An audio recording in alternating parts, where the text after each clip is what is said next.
Assalamualaikum warahmatullahi wabarakatuh. Selamat pagi, salam sejahtera bagi kita semua.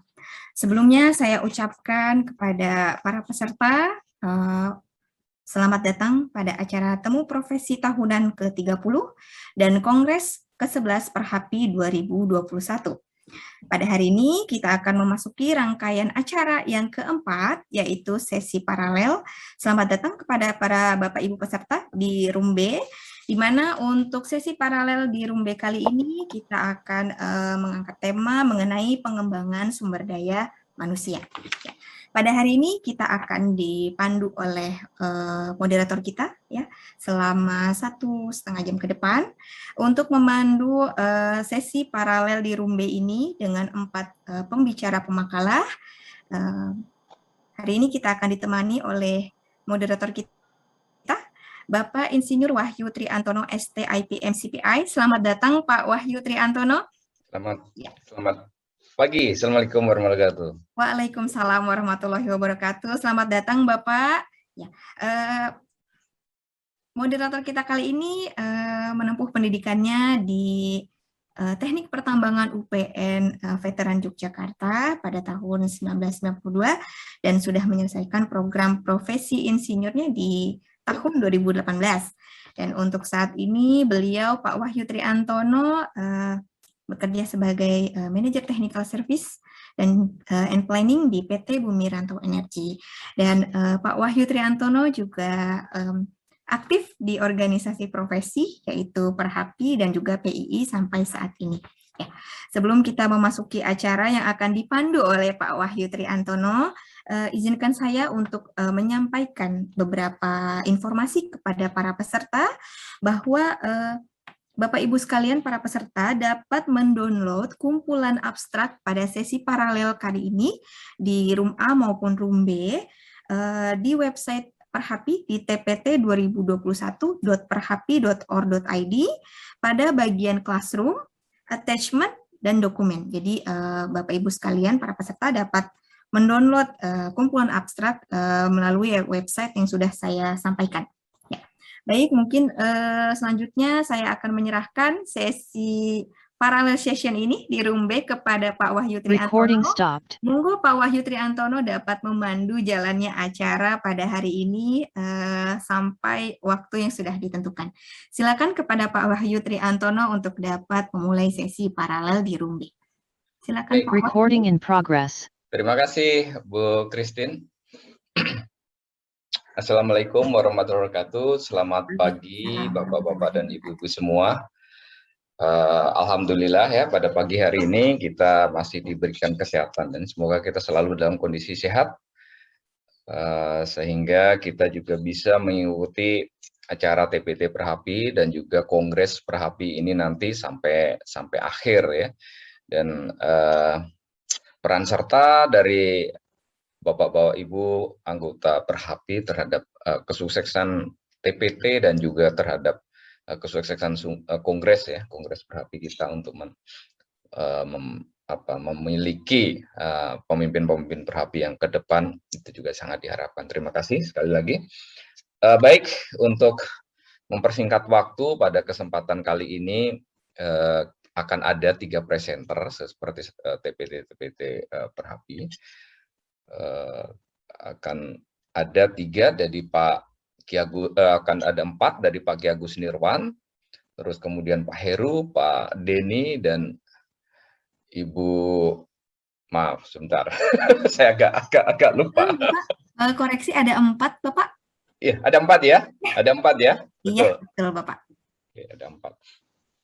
Dari dunia digital ya, nanti akan Ibu Sulis kalau tidak salah ya. Mohon maaf nanti kalau untuk dikoreksi. Baik, sangat menarik pada kesempatan kali ini kalau saya baca sekilas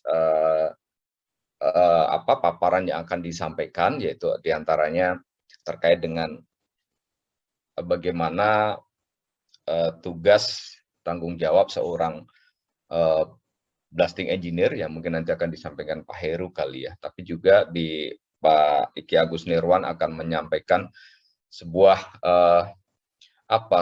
saya lihatnya membentuk sebuah tim di dalam Drill and Blast, bagaimana behavior dan juga menjaga K3 yang ada di dalam sebuah tim. Nah, ini juga sangat penting sekali, dan mungkin nanti akan kita bisa belajar apa yang bisa disampaikan oleh Pak Ki Agus Nirwan.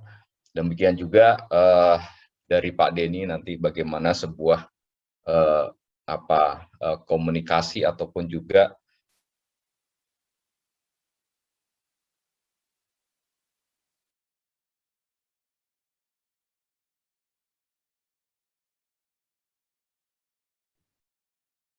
sebuah sumber daya manusia itu bisa kita tingkatkan. Dan juga nanti dari dunia digital yang akan memaparkan bagaimana kondisi pengembangan sumber daya manusia. Baik, untuk menyingkat waktu mungkin kita undang aja yang pertama dari Pak Ki Agus Nirwan, ini junior saya dulu ya.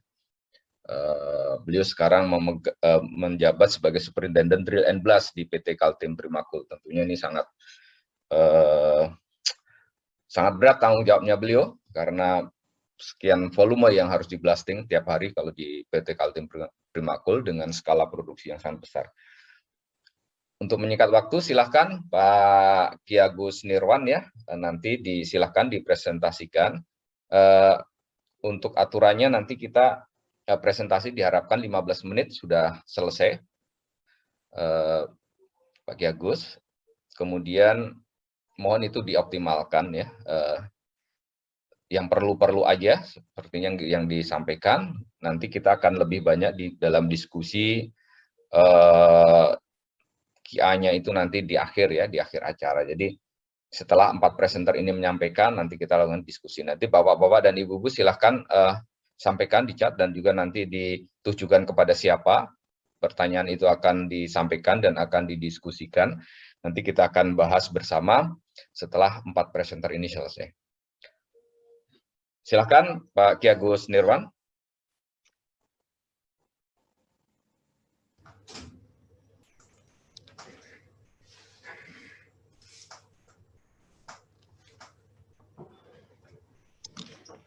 Tes, apakah suaranya terdengar Bapak? Ya, bagus. Baik, terima kasih sebelumnya Pak Wahyu sebagai moderator memberikan kesempatan kepada kami. Baik, Bapak, Ibu, dan rekan-rekan sekalian, Assalamualaikum warahmatullahi wabarakatuh. Selamat pagi semua, salam sehat. Semoga kita diberikan lindungan dari Allah Subhanahu wa Ta'ala. Hari ini saya akan mempresentasikan materi saya terkait dengan paper yang sudah saya submit ke Perhapi tentang penguatan sumber daya manusia drill blast ya, yang berkecimpung di daerah atau di area peledakan di daerah operasional mining operation division.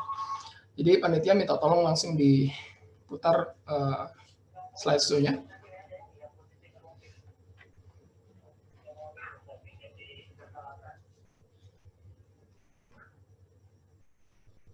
Baik, Bapak dan Ibu sekalian, hari ini seperti yang saya sampaikan tadi, materi atau paper yang sudah kami submit adalah penguatan sumber daya manusia yang unggul dan berbudaya K3 pada drill blast operation dengan konsep KSA.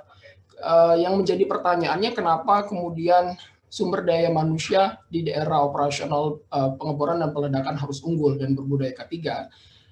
Tentunya ini didasari atas kegiatan peledakan menjadi sangat kritikal karena termasuk kegiatan yang high risk. Kemudian kenapa juga berbeda? Sedikit punya perbedaan antara operasional di penambangan. Jadi agak punya hal yang jelas berbeda kalau misalkan pengoperasian digger dan truk dan orang yang berhubungan langsung dengan eksplosif. Jadi resikonya menjadi sangat besar. Oke, lanjut. Baik, ini kurikulum vitae sudah disampaikan oleh Pak Wahyu. Saya Ki Agus Nirwan, saat ini menjadi Superintendent Drill Blast Operation, sebelumnya sebagai Superintendent Water Management dan seterusnya. Dari awal berkarir memang di PT Kaltim Primakul. Lanjut.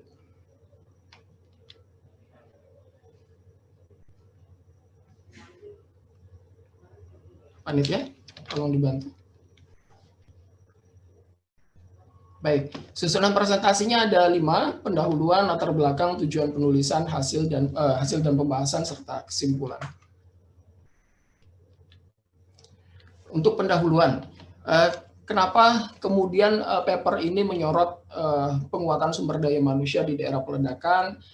Karena kita yakin sekali gitu ya bahwa di organisasi manusia itu menjadi penggerak utama, sehingga manusia perlu dipastikan kapasitas dan kapabilitasnya dalam melakukan pekerjaan yang diberikan. Kemudian kita harus memberikan atau menyiapkan program-program yang paling cocok dengan organisasi tersebut.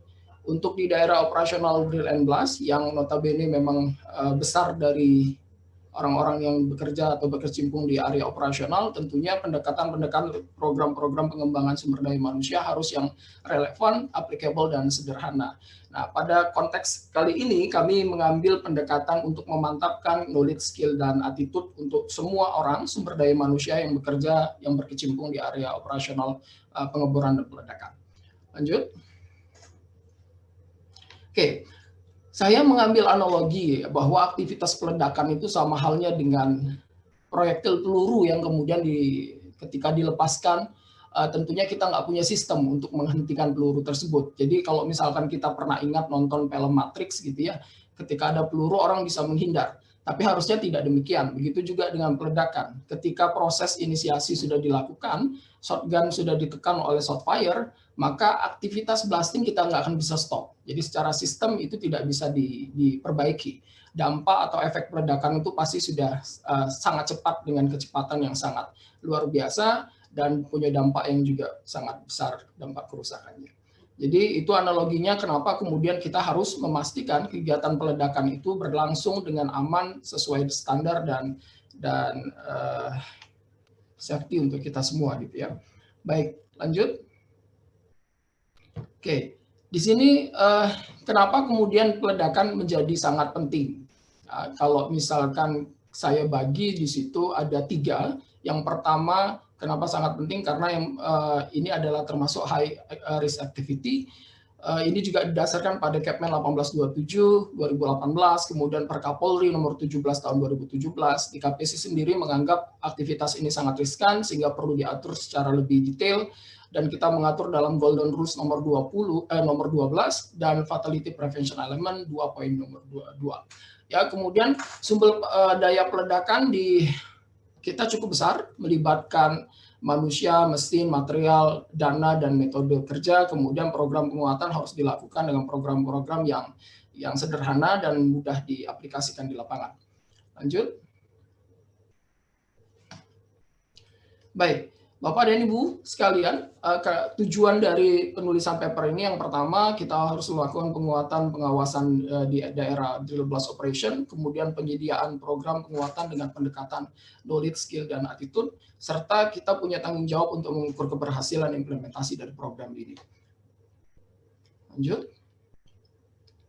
Oke, ini literatur yang saya ambil Bapak dan Ibu sekalian, bahwa kompetensi merupakan sebuah perangkat keterampilan dan sikap gitu ya. Itu dari Pak Prihadi 2006 dan 91. Kemudian yang kedua, kompetensi didasarkan pada kemampuan pengetahuan profesional, keterampilan profesional, dan nilai etika dan sikap. Jadi memang poin-poin penting saya highlight dengan font yang lebih besar, bahwa kita harus meyakinkan kapasitas atau kompetensi anggota itu dengan 3 faktor, knowledge, skill, dan attitude.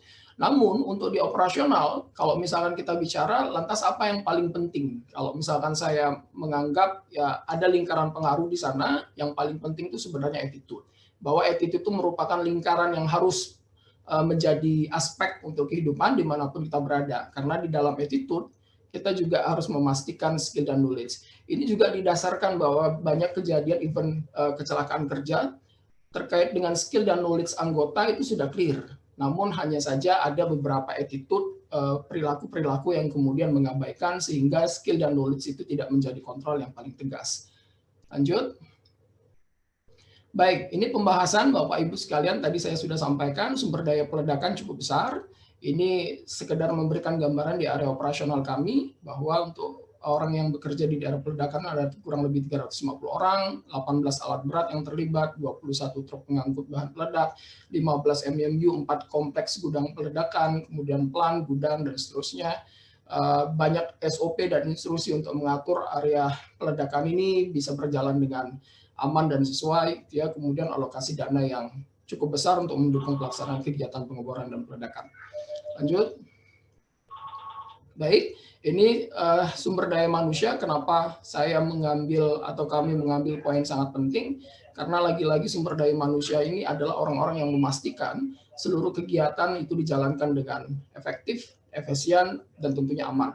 Jadi kami membawa 24 supervisor secara langsung, 92 operator secara langsung, kemudian 54 supervisor level tak langsung, dan 115 staff.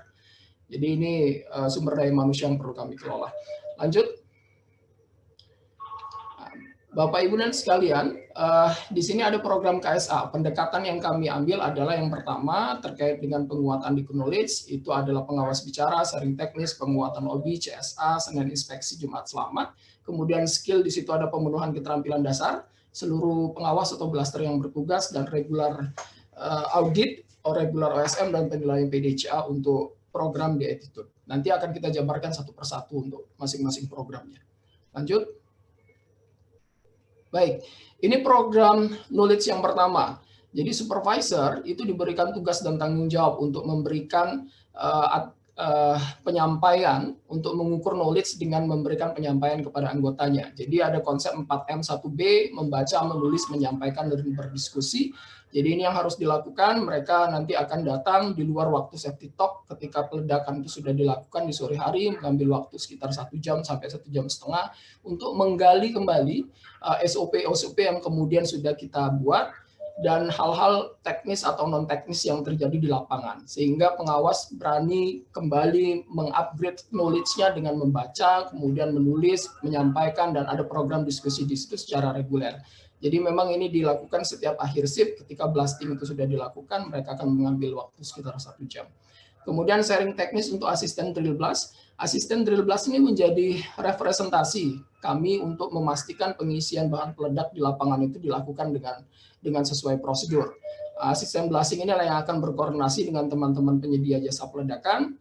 Kemudian mereka juga harus tahu apa yang teman-teman penyedia jasa peledakan lakukan. Jadi secara sistem itu harus berjalan, dan kita harus bekali secara terus-menerus mereka, supaya mereka yang akan pertama akan menemukan ketika ada hal-hal yang tidak sesuai. Jadi sharing teknis untuk asisten drill blast itu juga tetap dilakukan. Kemudian lanjut. Penguatan pengawasan OB dan CSA provider, ini level superintendent atau pengawas, ini langsung ke supplier peledakan, ada 2 kontraktor besar yang kemudian kita harus pastikan on-bench inspection, kemudian customer service agreement yang mereka lakukan itu dijalankan dengan baik. Jadi memang ada beberapa komponen item, ini prosesnya juga penyampaian knowledge secara langsung kepada mereka di awal shift atau di akhir shift, dan dengan parameter yang terukur. Jadi memang temuannya adalah kita harus memastikan nanti pas pada saat mereka melakukan OB di lapangan sebelum kegiatan peledakan dilakukan atau pengisian dilakukan itu sudah berjalan dengan efektif dan sesuai dengan standar. Lanjut. Ini program Senin inspeksi dan Jumat selamat. Jadi memang ada beberapa objektif, target, dan program yang diberikan oleh manajemen kami, manajemen dari level divisi maupun dari level perusahaan KPC terkait dengan program-program inspeksi yang harus dijalankan oleh seluruh pengawas. Jadi program Senin inspeksi ini biasanya kami akan memberikan list-list atau lembar-lembar inspeksi yang harus dilakukan oleh pengawas. Kemudian pada saat hari Jumat mereka harus secara rutin melaporkan terkait dengan apa yang mereka sudah kumpulkan. Jadi target-target mingguan, target bulanan itu lebih mudah termonitor, lebih mudah terupdate gitu ya. Kalaupun misalkan ada kekurangan per orang itu akan segera diperbaiki dengan melakukan program Senin inspeksi dan Jumat selamat. Nah, selain itu juga Senin inspeksi dan Jumat selamat itu program apa ya, mengejawantahkan sebenarnya apa yang sudah disampaikan dalam proses knowledge sharing-nya. Oke, lanjut. Oke, ini untuk pembekalan skill. Jadi kita tahu sekali bahwa orang-orang yang terlibat di dalam kegiatan peledakan itu harus memiliki dasar-dasar atau kompetensi yang mumpuni. Salah satunya adalah program-program dari pemerintah yang harus kita pastikan mereka ikuti. KPC sendiri juga punya 9 training wajib terkait dengan safety yang harus diikuti oleh seluruh level pengawas, kemudian KPP pertama, KPP Madya, kartu izin meledakkan sampai kemudian POP dan POM. Jadi yang di bawah itu adalah orang-orangnya. KPP pertama sudah ada 102, kemudian KPP Madya itu ada 414 orang, KIM itu ada 132 orang. Nah, secara kontinu untuk proses ini akan kita laporkan kepada Minerba untuk kemudian nanti divalidasi. Dan kita cross check siapa yang kemudian belum atau ada pengajuan yang baru, kita sampaikan ke Minerba untuk diberikan. Lanjut.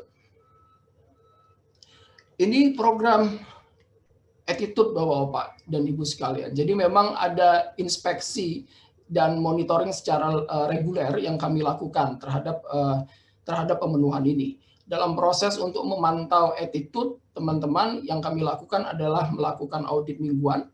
Kemudian dari proses audit mingguan ini manajemen drill blast, kemudian manajemen kontraktor, manajemen AL atau ORIKA, kemudian datang bersama untuk sama-sama meng-cross check apa yang dilakukan di lapangan. Apakah kemudian attitude dari teman-teman yang sudah mantap knowledge dan skill-nya itu diimplementasikan secara baik. Jadi ini adalah salah satu contoh programnya, kami secara rutin mengecek terkait dengan implementasi aktivitas loading eksplosif dan aktivitas firing. Jadi memang kita perlu pastikan langkah-langkah kerja dalam setiap SOP itu dijalankan dengan melakukan inspeksi secara rutin terkait dengan attitude person to person. Lanjut.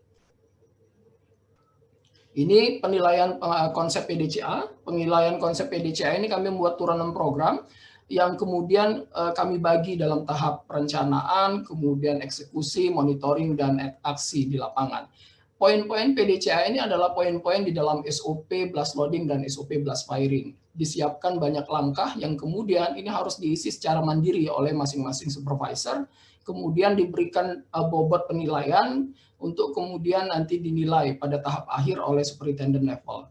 Jadi secara reguler terkait dengan konsep PDCA ini diberikan harian dan kita meng-cross check apa-apa yang dilakukan di lapangan. Apabila ada temuan di lapangan yang tidak sesuai, nanti kita verifikasi dengan apa yang dia tulis. Jadi secara reguler proses ini akan kami pantau sebagai representasi untuk menilai perilaku atau attitude oleh si pengawas supervisor. Baik, lanjut. Lanjut saja, ini salah satu contoh saja. Baik, ini kita masuk ke tahap kesimpulan Bapak dan Ibu sekalian. Untuk penguatan sumber daya manusia pada gugus tugas drill blast dengan metode KSA dirasakan cukup efektif. Penelitian sejak kami lakukan dari awal tahun 2020 sampai dengan November 2020, ini juga masih berjalan di tahun 2021, bahwa pemenuhan target 100% untuk OTP pengawas drill blast meliputi target OSM, PPO, inspeksi, dan lainnya. Kemudian tidak ada LTI pada operasi drill blast, tidak ada pelaporan golden rule breach pada operasional di drill blast, pengurangan resiko kerugian property damage sekitar 22,4 dari tahun sebelumnya, pengurangan temuan on-bench ketidaksandaran lokasi pengeboran dan peledakan sekitar 19,2% dari tahun sebelumnya, kemudian penurunan persentase tindakan disiplin sekitar 12,3% dari tahun sebelumnya, pencapaian target produksi PF aktual dan drill meter aktual.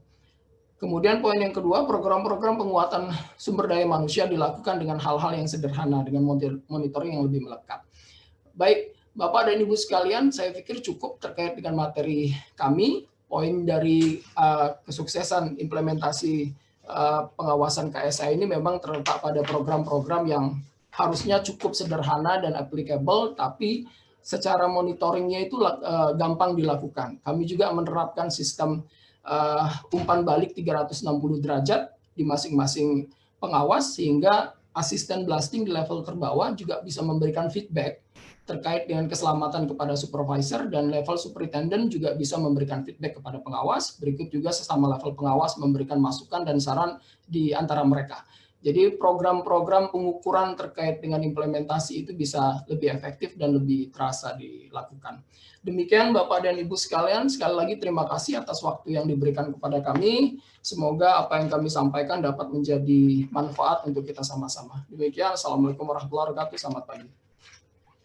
Waalaikumsalam warahmatullahi wabarakatuh.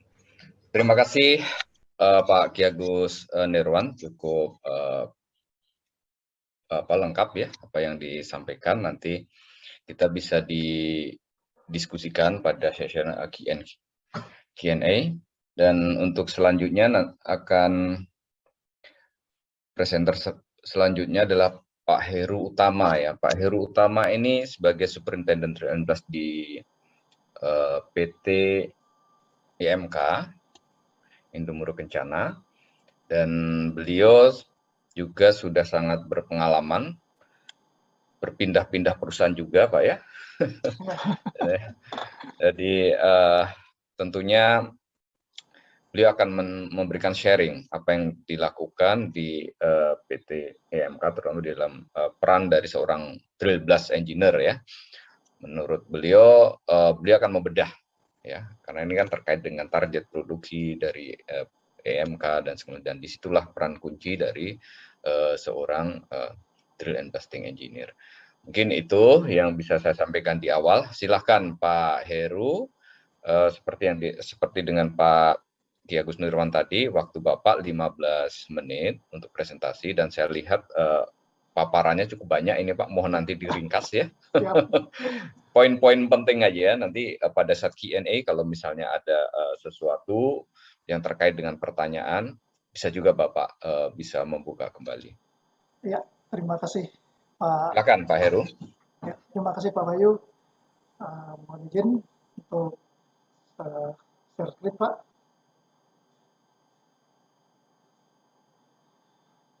Oke, selamat pagi Pak Wahyu Triantono selaku moderator. Selamat pagi juga pada panitia, pada Pak Ki Agus Nirwan, salam kenal Pak, Pak Denny Rizky, dan Ibu Mayang Sari. Oke, mohon izin hari ini mau sharing apa yang mengenai peranan drill blast engineer di tambang terbuka mineral. Perkenalkan, nama saya Heru Utama, saat ini di PT Indomuro Kencana sebagai drill blast superintendent. Oke, yang pertama peranan drill blast engineer di tambang terbuka mineral yang akan dibahas pada hal ini adalah peranannya di tambang terbuka mineral, khususnya di PT Indomuro Kencana, dan penerapan drill blast engineering di PT IMK. Tujuannya kita menjadi tahu mengenai pengembangan sumber daya manusia, khususnya drill blast engineer di bidang teknis, terutama drill blast engineering di tambang terbuka mineral PT IMK. Lalu overview mengenai penerapan skill depth of burial sebagai engineering tool bagi para drill blast engineer di PT Indomuro Kencana. Fokus pembahasan dari tulisan ini adalah drill blast engineer itu sendiri, skill yang diperlukan, kompetensi, tugas, skill teknisnya, drill blast engineering, dan juga peranannya di proses penambangan. Diharapkan tulisan ini akan menjadi referensi bagi para drill blast engineer muda, para mahasiswa pertambangan, dan juga para fresh graduate mining engineering. Yang pertama, drill blast engineer di PT Indomuro Kencana, kami menerapkan peledakan secara always blasting, di mana peledakan biji dan waste-nya kami lakukan dalam satu peledakan yang sama. Dalam hal ini section yang bertugas adalah section drill blast, di mana hasil material blasting yang berupa ore kita lanjutkan kepada proses selanjutnya, yaitu kepada tim mining operation untuk di loading dan hauling, lalu untuk selanjutnya ke pabrik untuk diolah kepada proses-proses selanjutnya. Selain itu, klien dari tim drill blast ini juga adalah tim grade control, di mana yang kami blasting adalah ore blasting juga. Oke, peledakan di tambang emas PT Indomuro Kencana, peledakannya secara konvensional, inisiasi dengan nonel, lubangnya kecil Pak, 127 mili atau 5 inci. Bahan peledaknya kita menggunakan emulsion blend 1,15 dengan komposisi 70-30. Di sini kami menggunakan jasa pengeboran lubang ledak dan jasa peledakan. Jadi untuk planning dan penyiapan area oleh tim 12 IMK. Berikut adalah susunan manpower-nya, cukup sederhana untuk sebuah tambang yang kalau dibandingkan dengan tempat Pak Ki Agus tadi, kami sebelahnya sedikit Pak. Oke, syarat drill blast engineer secara umum di PT IMK kita semuanya drill blast engineer-nya adalah mining engineer S1 Teknik Pertambangan, pengalaman di bidang drilling blasting juga, kompetensinya KJL2 dan POP. Keahliannya yang pasti ya tentang mining engineering, drill blast engineering, dan juga geoblast, yaitu interaksi antara rock mechanic dengan explosive engineering, di mana tujuannya adalah rock breakage and fragmentation, lalu optimum blasting. Lalu drill blast engineer juga punya keahlian di bidang drilling teknik, blasting teknik, dan juga komersial eksplosif, bahan peledak komersial yang digunakan. Untuk software, di sini kami menggunakan Surpak untuk perencanaan, drill design. Untuk perencanaan peledakan atau tie-up design kami menggunakan JK11. Untuk skill lainnya, drill blast engineer juga harus tahu mengenai peraturan pemerintah, peraturan Kapolri, kemampuan untuk membuat forecasting, dan pelaporan. Tugas dari drill blast engineer di PT IMK yang pertama adalah membuat drill blast proposal, membuat drill design, membuat explosive charging set sebagai acuan untuk pengisian bahan peledak di lapangan, dan juga tie-up design atau desain peledakan. Tugas selanjutnya adalah field inspection. Jadi apabila setelah dari planning dipastikan aplikasinya di lapangan, apakah planning sesuai dengan rencana. Lalu membuat explosive forecast atau perencanaan untuk keperluan bahan peledak. Drill blast engineer juga membuat prediksi dampak peledakan, dalam hal ini ground vibration, air blast, dan juga prediksi dampak peledakan dari nilai SDOB, yaitu estimate rock projection-nya dan estimate blast clearance radius sebagai tool saja untuk drill blast engineering. Lalu untuk distribusi fragmentasi hasil peledakan, drill blast engineer juga membuat prediksi menggunakan kusram. Tugas harian yang pasti drill blast engineer berkoordinasi dengan supervisor lapangan dan foreman mengenai rencana pengeboran harian, rencana peledakan, dan juga drill blast engineer pada hari peledakan bertugas sebagai blast koordinator, yaitu memimpin kegiatan peledakan. Selain itu, drill blast engineer juga terlibat aktif dalam hal QA/QC dari pengisian bahan peledak. Selanjutnya, tugas drill blast engineer juga memonitoring dampak peledakan aktual pada hari peledakan, evaluasi hasil fragmentasinya, evaluasi dampak peledakan terhadap terhadap penggalian, lalu yang pasti biaya pengeboran peledakan atau blasting ekonomik, dan performa dari drill blast secara umum.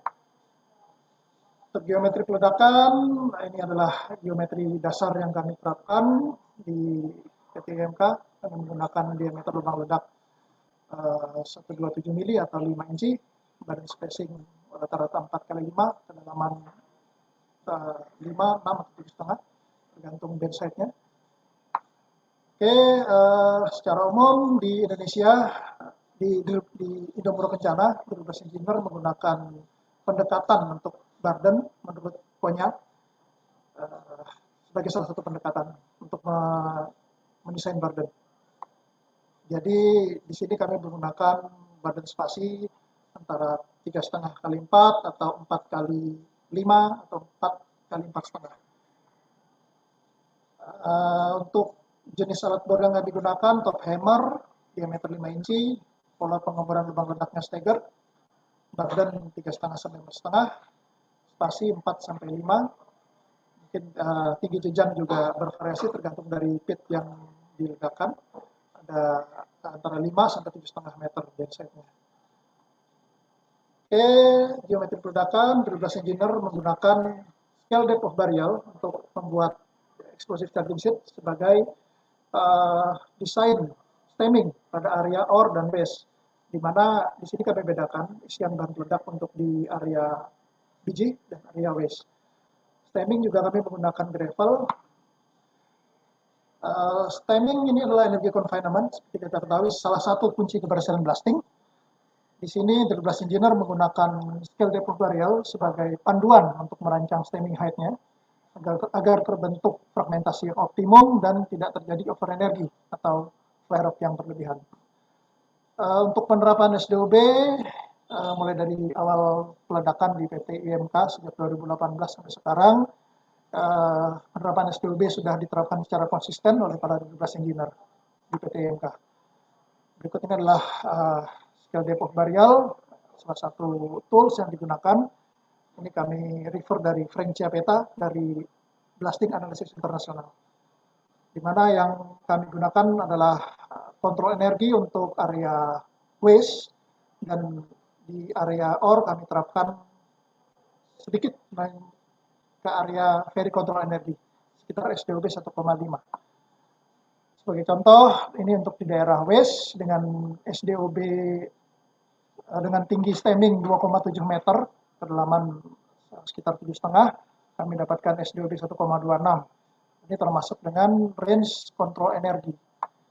Contoh lainnya, dengan tinggi standing 3 meter, kita dapatkan scale depth of burial 1,38, termasuk kontrol energi, good fragmentation.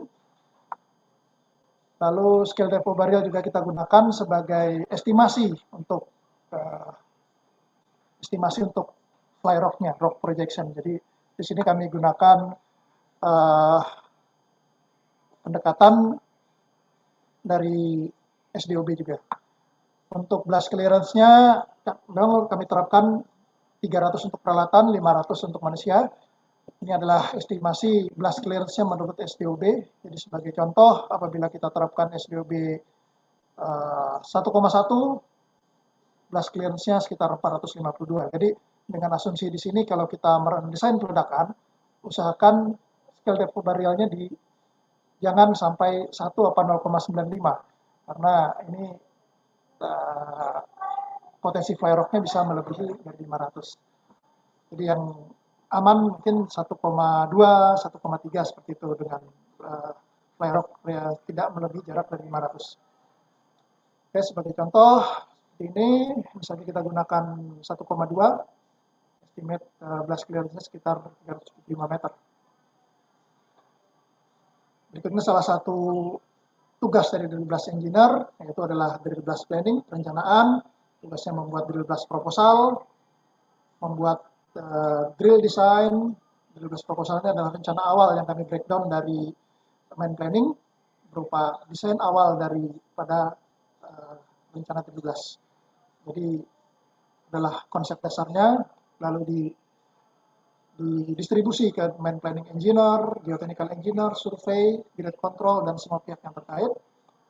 Dan lalu diterjemahkan lebih detail dengan menjadi drill design menggunakan surpak sebagai acuan dari desain pengeboran di lapangan yang digunakan oleh pengawas dan operator drilling. Lalu setelah itu dari pengeboran kita buatkan explosive charging sheet sebagai rencana pengisian lubang ledak, di mana kami bedakan mana isian untuk ore, mana isian untuk waste berdasarkan pembagian dari scale depth of burial-nya. Contohnya seperti ini, sederhana Pak. Oke, lalu tie up design menggunakan JK11, drill blast engineer membuatnya sesuai dengan kondisi lapangan, diusahakan untuk tidak membuat control row di daerah ore line, jadi di daerah waste taruh untuk control row-nya. Oke, contohnya seperti ini. Lalu prediksi fragmentasi kami menggunakan Excel juga, Excel dari dibuat oleh Pak Awang Suwandi. Ini refer ke Kusram dari Cunningham tahun 1983. Lalu sebagai pembahasan, peranan drill blast engineer di tambang terbuka PT IMK yang pasti di bidang perencanaan, di bidang planning.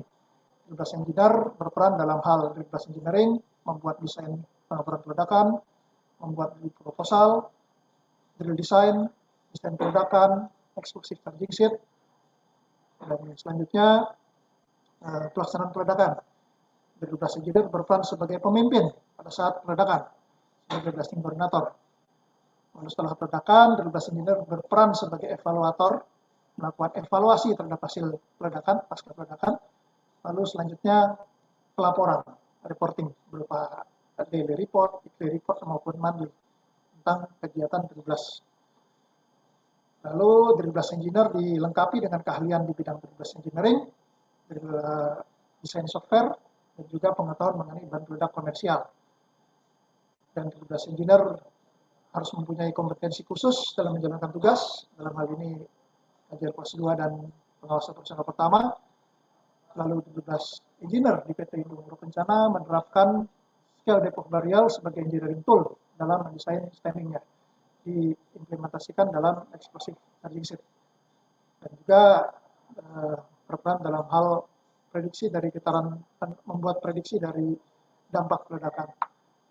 Contohnya dalam hal planning, dari drill blast proposal menjadi drill design, membuat menjadi sekuen peledakan, implementasi di lapangan, lalu memimpin peledakan.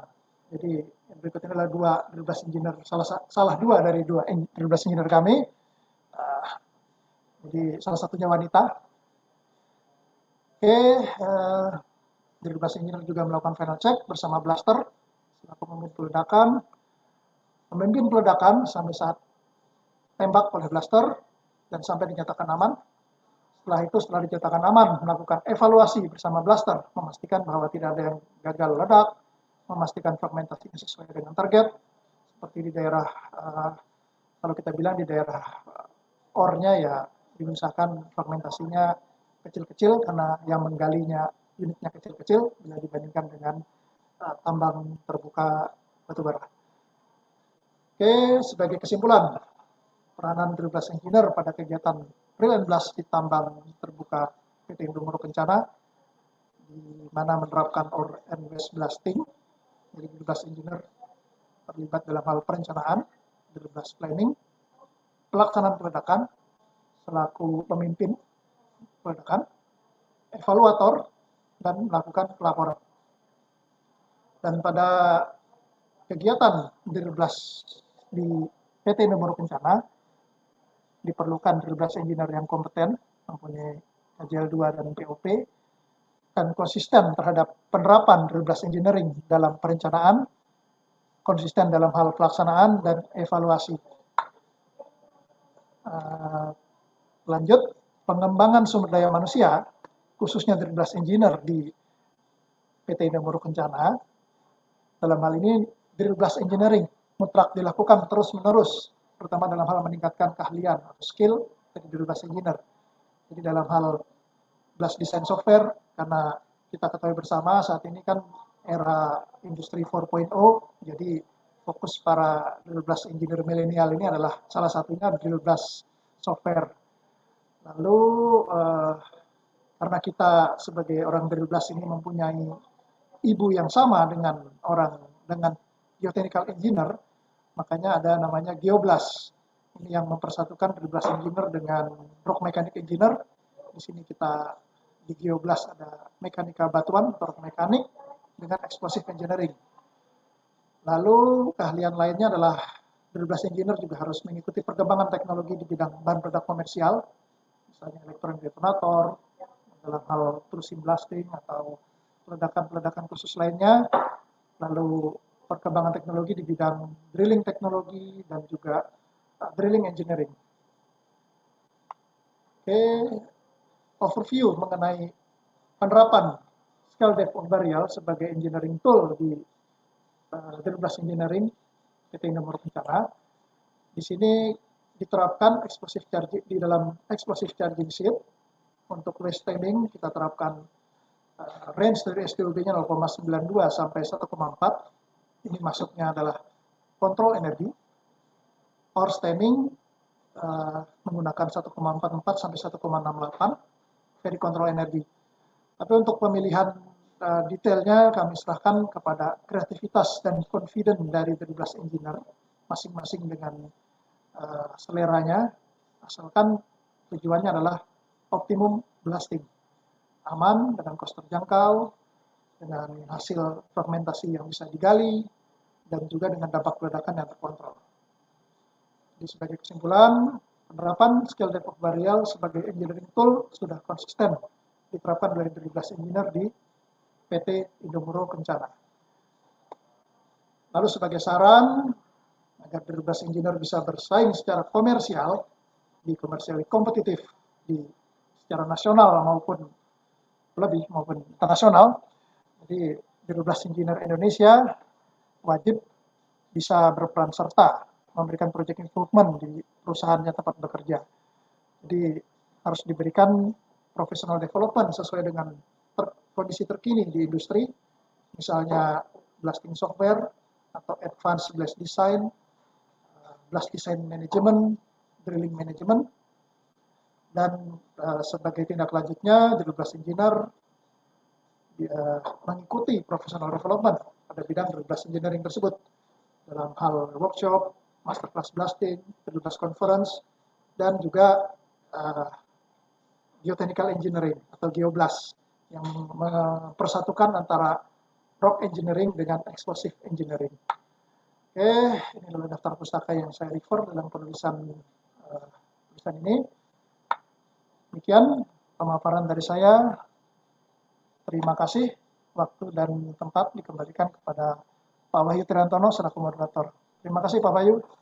Baik, terima kasih Pak Heru, sangat komprehensif sekali pemaparan terkait dengan apa peran dan tugas dari seorang blasting engineer ya. Jadi kalau saya perhatikan dari dua presenter ini, dua-duanya sebenarnya muaranya pada kompetensi ya, kompetensi di mana Pak Ki Agus Nirwan tadi seorang tim dari dalam blasting engineer, maaf bukan seorang, tapi di sebuah tim dalam blasting engineer, maka pemeliharaan knowledge-nya agar KSA itu bisa dijalankan ya, attitude, knowledge dan segala itu masuk di dalam knowledge dan attitude-nya.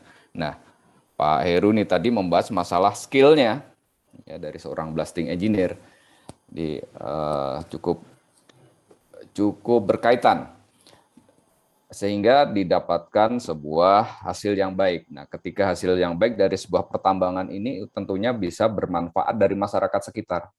Nah, itu nanti yang akan dikupas oleh Pak Denny selaku saat ini Pak Denny adalah Community Development Superintendent di PT Kaltim Primaco, lengkapnya Pak Denny Rizky Pratama ya. Jadi nanti beliau akan mengupas sebenarnya peran dari kegiatan pertambangan kalau saya simpulkan terkait dengan ketahanan pangan. Ya, silakan lebih jelasnya Pak Denny untuk bisa sharing kepada kita semua yang ada di dalam webinar ini. Silakan Pak Denny.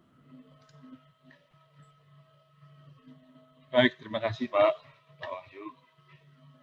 Sudah terdengar Pak ya suara saya Pak? Sudah Pak Denny, tinggal di slideshow aja ya. Oke Pak. Mohon waktunya 15 menit Pak Denny ya. Baik Pak. Baik Bapak Ibu, Assalamualaikum warahmatullahi wabarakatuh. Perkenalkan nama saya Denny Rizky Pratama. Terima kasih atas kesempatannya. Saya akan memaparkan materi dari paper yang saya kirimkan ke Perhapi yang saya beri judul Dari Galian ke Meja Makan, Ketahanan Pangan dari Pasca Tambang.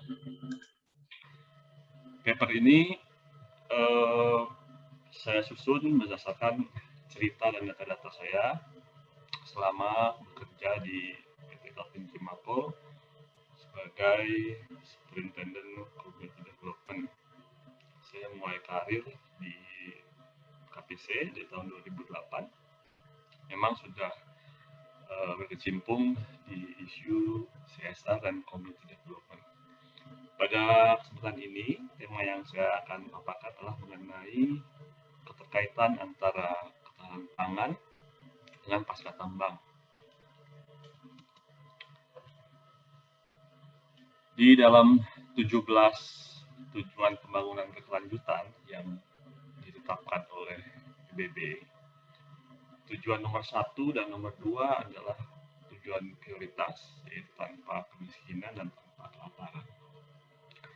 Kalau kita berkumpul 100 orang, itu ada 10 orang di antara 100 orang kita yang miskin di Indonesia. Ini berdasarkan data statistik yang terbaru.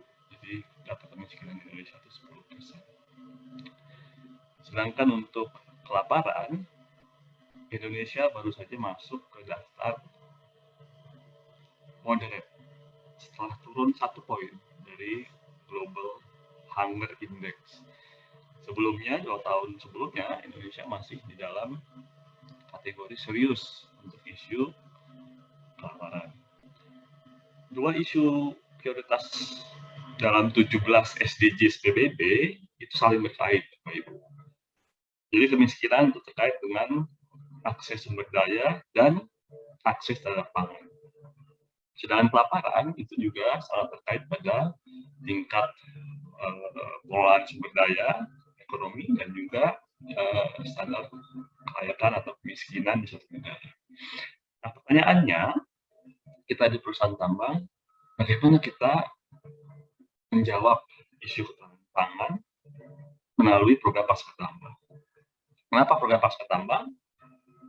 Karena ketika perusahaan tambang masih beroperasi, tentunya lahan operasional akan didedikasikan untuk tambang. Nah, di paper itulah saya mencoba untuk mengeksplor dan mengelaborasi 3 program yang saya jadikan contoh atau cerita naratif dalam paper ini, yaitu kita bisa lihat dalam peta ada 3 lokasi. Yang pertama adalah lokasi pertanian di Segadur yang menggunakan air dari kolam kecubung.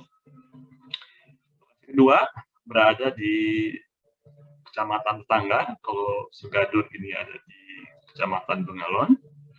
Bagian di selatannya ada peternakan ayam telur yang dibangun di atas lahan pasca tambang, lahan dumping yang sudah direklamasi, yang itu dibangun oleh KPC sebagai percontohan peternakan ayam petelur.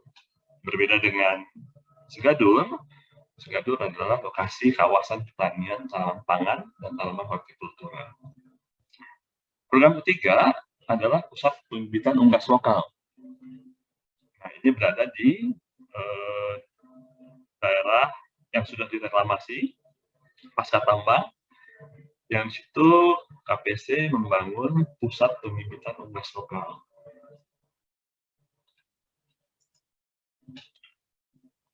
Peternakan ayam petelur PJ itu dimulai di tahun 2015. Yang kita lakukan itu adalah membangun peternakan ayam petelur di lahan pasca tambang karena masukan dari pihak pemerintah akan kebutuhan ayam telur, konsumsi telur yang besar di Kabupaten Kutai Timur. Di lahan Pit Jupiter kita bangun 2 kandang ayam petelur yang awalnya itu hanya berpopulasi 3.000 ekor ayam petelur. Dalam perkembangannya selama 2 tahun, KPC membangun lagi 2 kandang sehingga populasi ayam petelur di PJ itu bertambah menjadi 6.000. Apa yang terjadi sebenarnya bukan pada usaha ayam petelur di dalam tambang, tapi setelah kita bangun peternakan ayam petelur di Jupiter, itu dalam kurun waktu 2 tahun itu banyak peternak ayam petelur lokal di Kota Sangatta dan sekelilingnya yang tumbuh. Sehingga populasi ayam petelur itu dalam kurun 5 tahun, dari tahun 2021 sampai ke 2016 itu naik 100%. Di 2016, populasi ayam petelur itu hanya sekitar 30.000. Di tahun 2021 itu mencapai 60.000 ayam petelur. Kemudian dampak turunannya adalah muncul asosiasi peternak.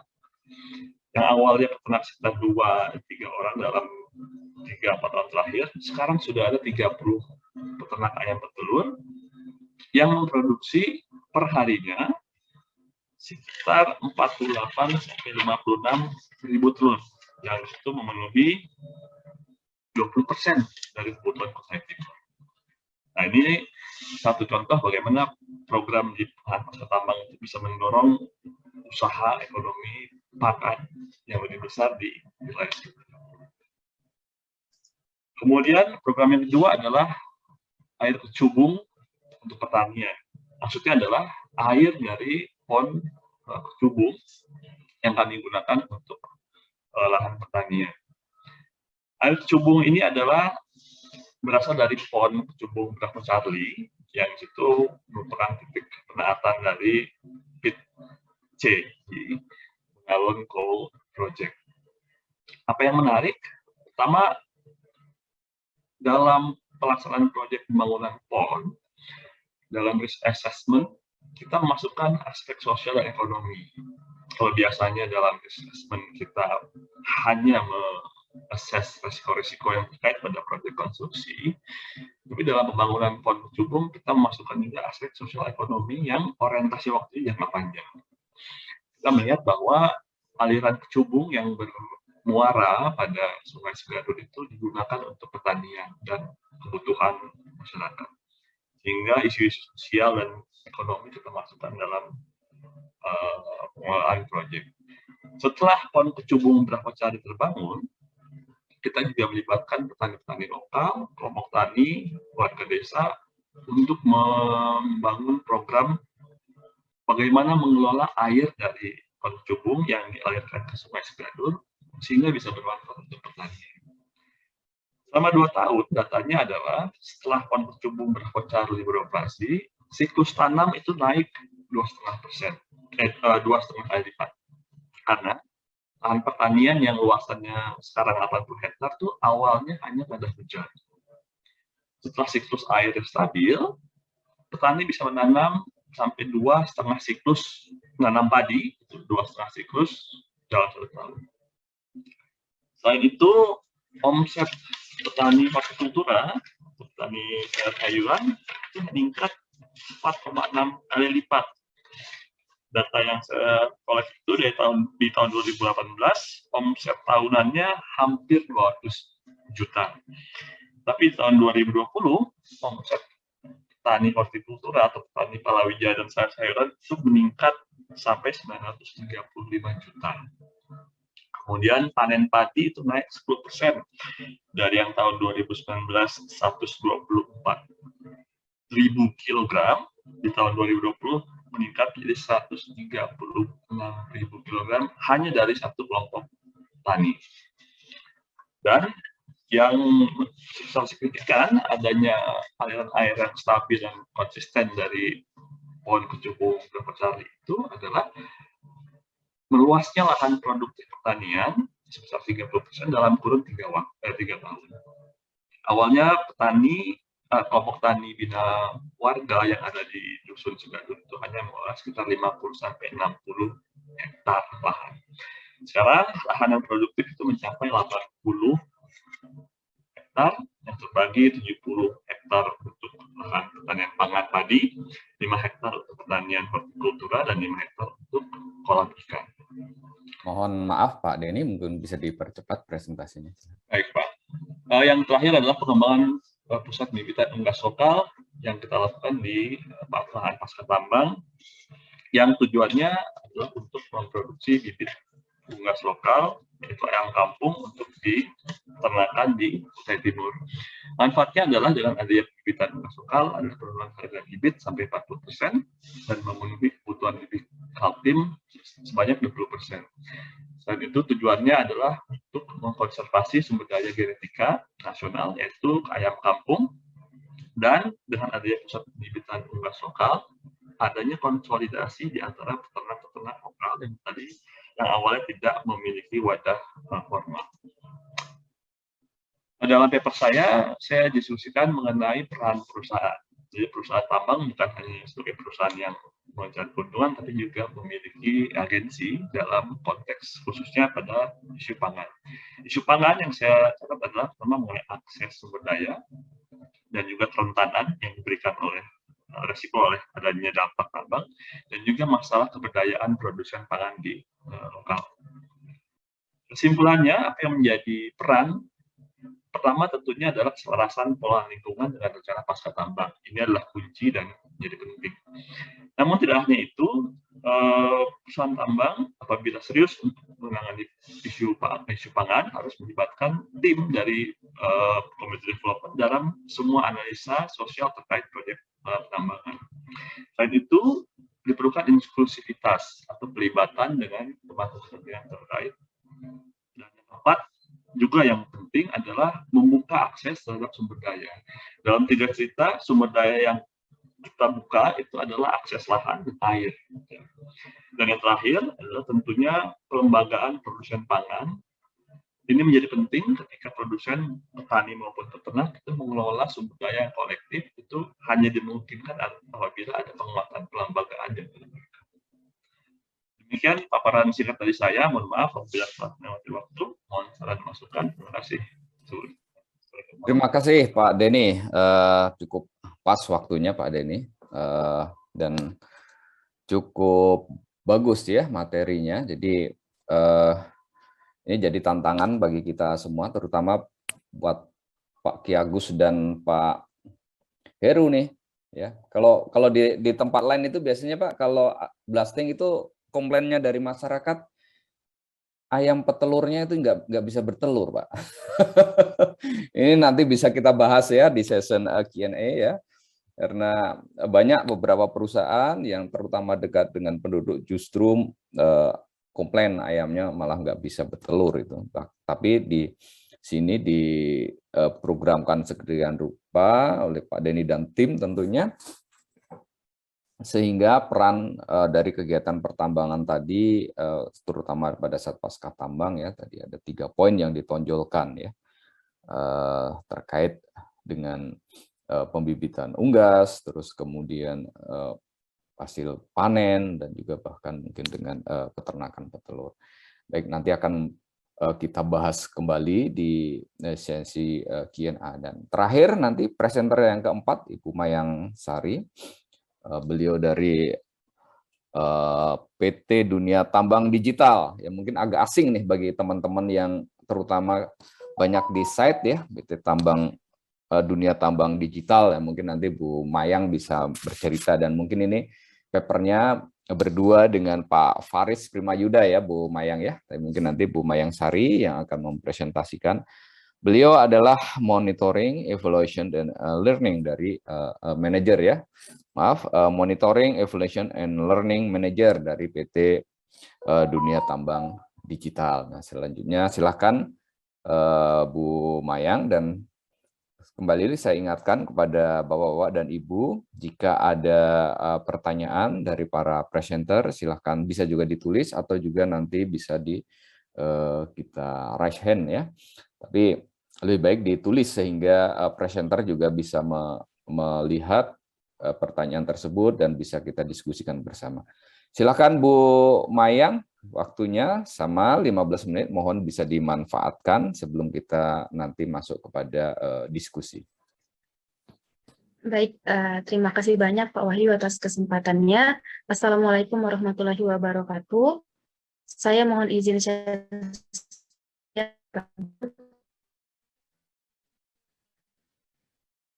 Baik, sebelumnya selamat pagi Bapak dan Ibu. Terima kasih kepada Perhapi yang sudah memberikan saya dan rekan saya kesempatan untuk mempresentasikan karya ilmiah kami pada pagi hari ini. Untuk judul kami adalah penerapan metode Scrum untuk proyek pengembangan sumber daya manusia pada perusahaan media digital pertambangan. Nah, pada kesempatan ini kami menerapkannya di salah satu startup media pertambangan di Indonesia, yaitu di perusahaan kami sendiri di PT Dunia Tambang Digital. Dan pada kesempatan ini kami juga mengucapkan banyak terima kasih kepada pimpinan kami yang mendukung penuh untuk kami menyelesaikan paper kami pada hari ini. Sebenarnya perkenalkan Bapak Ibu, seperti yang diperkenalkan Pak Wahyu tadi, saya Mayang, saya dari PT Dunia Tambang Digital, yang kebetulan juga saya sama rekan saya satu perusahaan untuk melakukan riset ini.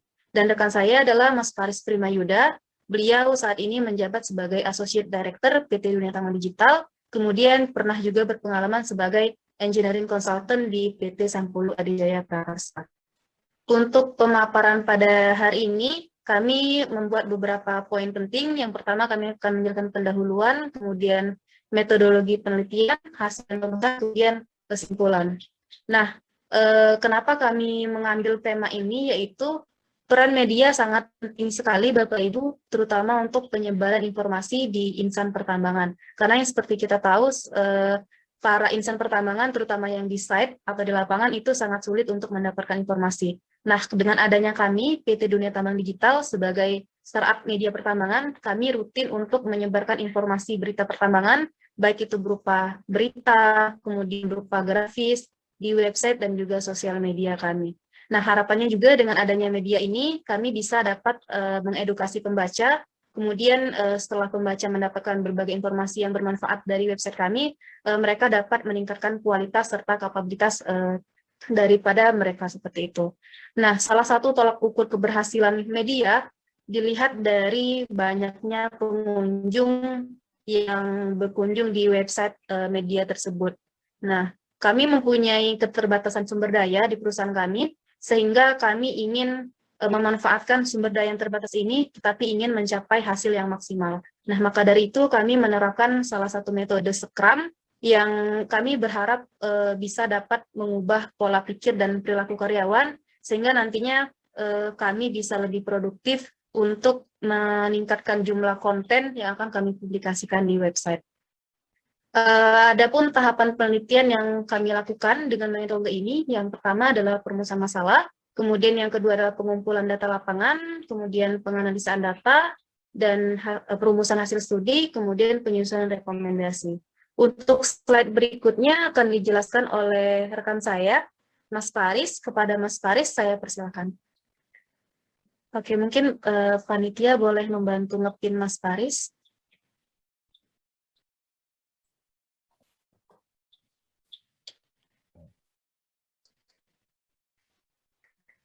Panitia?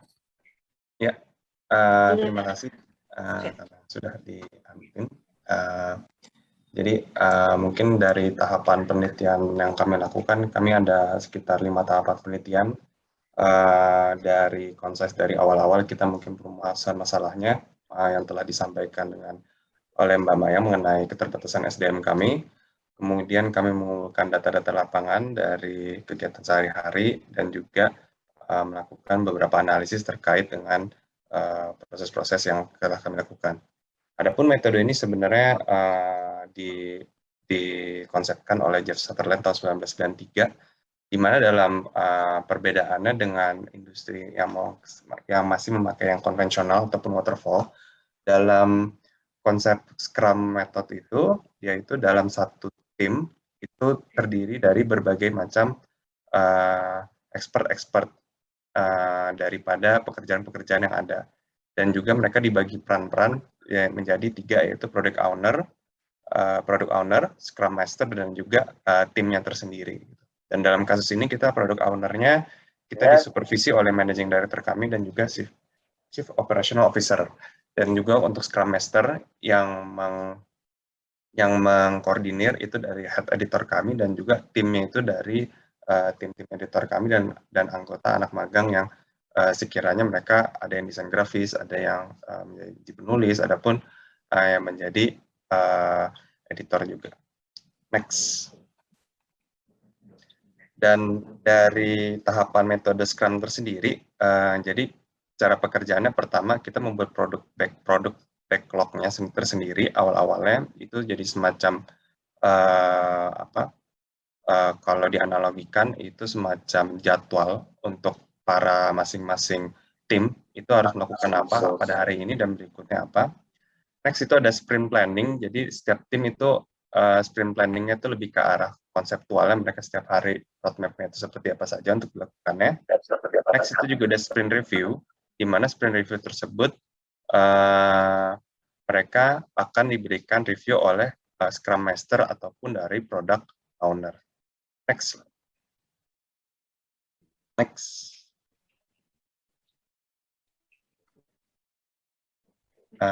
Mbak.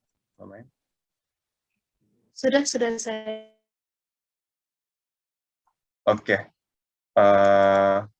Mungkin di produk backlog tersendiri, kami menggunakan platform Trello. Nah, kenapa kami menggunakan Trello? Karena harapannya dengan menggunakan Trello ini di saat pandemi, kita melakukan penelitian di saat pandemi kemarin, PPKM kemarin, para tim itu dapat langsung memproses ataupun mengerjakan hal-hal yang telah direncanakan, baik itu oleh product owner ataupun dari Scrum Master. Nah, di sini juga kita juga bisa tahu progres mereka seperti apa dalam sehari, dan harapannya mereka dapat mencapai targetnya. Next. Masuk ke sprint planning. Dalam sprint planning, yang kita lakukan adalah si Scrum Master ini akan membuat beberapa topik besar yang ditaruh di backlog tadi di awal-awal. Lalu nanti tim akan membagi beberapa topik-topik yang sekiranya bisa mereka buat dalam satu artikel, sehingga jadi minimal dalam satu artikel itu mereka bisa menyelesaikannya dalam 1 hari. Dan adapun sebenarnya yang kita harapkan mereka bisa menyelesaikan 3 artikel. Nah, dan adapun di sini Scrum Master itu bertindak sebagai editor juga atau pengevaluasi secara langsung pada hari itu, sehingga kalaupun memang ada revisi langsung bisa dilakukan secara cepat dalam 1 hari tersebut, tanpa harus berpindah ke antar divisi, jadi langsung dalam 1 tim. Next slide. Itu sprint planning kami, kemudian kami dalam sprint review kami menggunakan 2 metode, mungkin tadi sudah dijelaskan, kami menggunakan secara daring melalui platform Trello online-nya. Sebenarnya kami juga berkomunikasi juga melalui antar grup juga, dan juga untuk Scrum sendiri, kita juga menerapkan rapat koordinasi 2 kali dalam seminggu untuk monitoring dan juga evaluasi yang disampaikan secara langsung oleh Scrum Master. Dengan cara ini sekiranya kita dapat meningkatkan produktivitas ataupun target. Next, untuk waktu kerja tim kami memang cukup bervariasi. Kita manpower-nya terletak pada kebanyakan di editor dan juga anggota-anggota magang, yaitu dalam spesifik dalam penelitian ini tersendiri kita melakukannya selama 12 pekan dan ataupun total harinya selama 60 hari. Next. Nah, adapun di sini ada gambaran proses dan hasil implementasi metode Scrum yang tadinya kita targetnya 3 artikel per hari, tapi mungkin di sini anggota tim bisa menulis sebenarnya 5 artikel. Jadi memang mereka minimal 1 artikel, tetapi kita jalan selama 3 bulan karena ini penerapan masih baru, mereka bisa membuat rata-rata 5 artikel per hari, per minggu. Next. Dan dari hasil yang telah didapatkan, kita bandingkan dengan target durasi waktu. Jadi kita sebenarnya punya target dari 240 artikel, ada 240 artikel selama 700 jam. Tetapi dalam aktualisasinya kita mengkalkulasikan selama 540 jam dari hasil penelitian sebelumnya, itu terdapat 227 artikel ataupun sekitar 95% daripada target yang telah diterapkan dalam waktu yang jauh lebih kurang dibandingkan target durasi waktu yang ada. Jadi kalaupun nanti durasi waktu kerja aktualnya ditambah, total produksi aktualnya juga bisa sampai 700 jam, itu bisa meningkat lebih banyak kembali. Dan adapun secara berbanding lurusnya, next slide, terdapat kenaikan jumlah visitor dalam website kami sekitar 42% daripada target sebelumnya kita sebenarnya di 34% kira-kiranya. Dan ini merupakan gambaran selama proses penelitian kami dari Januari sampai Maret 2021. Next. Adapun mungkin kami menyimpulkan dalam penerapan metode Scrum ini, kita ada kenaikan produktivitas artikel sebanyak 42%. Itu paralel juga dengan tren kenaikan jumlah pengunjung website kami.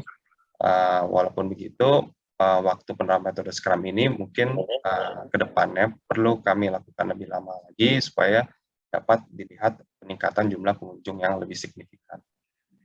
Mungkin itu saja presentasi dari kami.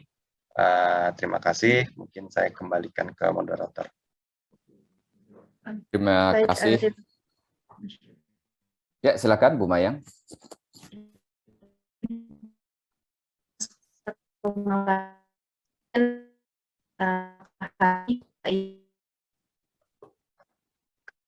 Bantu perusahaan-perusahaan media ataupun perusahaan perkembangan yang ingin mengembangkan website jumlah visitor daripada website itu. Untuk selanjutnya kami kembalikan lagi ke moderator, kepada Pak Wahyu. Terima kasih banyak. Baik, terima kasih Bu Mayang dan Pak Faris ya.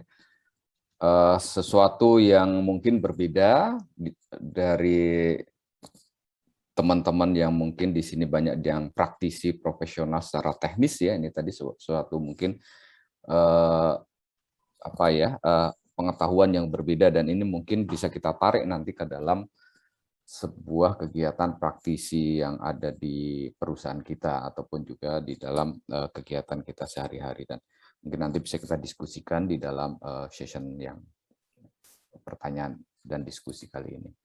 Bagi Bapak-bapak atau Ibu yang ingin bertanya, saya persilahkan. Karena kalau dari chat ini kayaknya masih kosong ya. Silakan kalau ada, atau silakan kalau mau ada yang mau raise hand. Panitia mohon dibantu ya jika ada peserta yang akan raise hand. Baik, sambil menunggu mungkin saya akan simpulkan ya dari 4 presenter tadi. Pak Ki Agus Nirwan tadi membahas masalah kompetensi, dan kalau saya tangkap itu adalah masalah meningkatkan knowledge ya dengan sistem PDCA ya. Jadi mungkin yang sedikit menggelitik dari saya tadi itu adalah knowledge menjadi payung. Jadi ini mungkin maksudnya iya semua harus dilakukan, tapi kalau kita bicara tentang kompetensi tentunya seolah-olah jadinya gambarannya tadi knowledge dan skill ada di dalam iya benar, skill dan knowledge dan skill ada di dalam attitude gitu ya. Jadi mungkin tolong nanti diklarifikasi Pak Ki Agus Nirwan ya, karena setahu saya adalah knowledge, skill, dan attitude itu dalam sebuah irisan, ya, dalam sebuah pengertian kompetensi yang di situ. Dia dalam sebuah irisan. Ketika kita menjalankan skill dan knowledge ya pasti dengan attitude ya, dan itu ada sebuah irisannya, bukan knowledge dan skill ada di dalam attitude. Mungkin nanti bisa diklarifikasi. Nah, tapi di dalam Pak Heru tadi menyampaikan terkait dengan skill, technical kompetensi sebagai seorang blasting engineer seperti apa gitu ya, dan ini sangat penting memang, bagaimana seorang blasting engineer itu bisa membuat fragmentasi blasting lebih baik, bagus hasilnya, tidak menjadi ayam petelurnya malas betelur ya. Bahkan tadi Pak Denny bisa membuat area peternakan ayam petelur di area pasca tambang. Ini sangat menarik, dan ini juga jarang. Biasanya